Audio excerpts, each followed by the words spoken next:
Egra science কলেজে আগুন লাগার ঘটনায় বৃহস্পতিবার সকালে শোরগোল পড়েছে। এগরা সারদা শশীভূষণ কলেজে অগ্নিকাণ্ডে আতঙ্ক ছড়িয়েছে। জানা গিয়েছে কলেজের সায়েন্স বিল্ডিং এর কেমিস্ট্রি ল্যাবে কোনোভাবে আগুন লেগে যায়, মুহূর্তে বড় আকার নেয়। কেমিস্ট্রি ল্যাবের বহু মূল্যবান যন্ত্রপাতি নথি আগুনে পুড়ে গিয়েছে। আগুনের তীব্রতা এতটাই বেশি ছিল যে পুরো সায়েন্স বিল্ডিংই কালো ধোঁয়ায় ঢেকে যায়। পরিস্থিতি সামাল দিতে কলেজ কর্তৃপক্ষ, স্থানীয় প্রশাসন, দমকল পৌঁছায়। এরপর দমকলের দুটি ইঞ্জিনের কয়েক ঘন্টার চেষ্টায় আগুন নিয়ন্ত্রণে আসে। প্রাথমিক তদন্তে দমকলের অনুমান শর্ট সার্কিট থেকে আগুন লেগে থাকতে পারে। সায়েন্স বিল্ডিং আপাতত বন্ধ রাখার সিদ্ধান্ত নেওয়া হয়েছে। ঘটনার জেরে কলেজ ক্যাম্পাসে আতঙ্ক ছড়িয়ে পড়ে।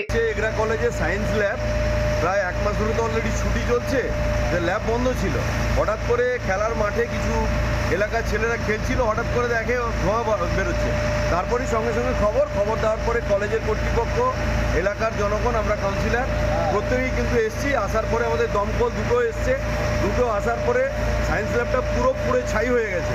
কিন্তু ঘটনা হচ্ছে বর্তমান আগুন কিন্তু কন্ট্রোলে। ঘটনা হয় শর্ট সার্কিট হবে, অথবা আপনার সায়েন্স ল্যাবে বিভিন্ন কেমিক্যাল থাকে, কেমিক্যাল থেকেও হতে পারে।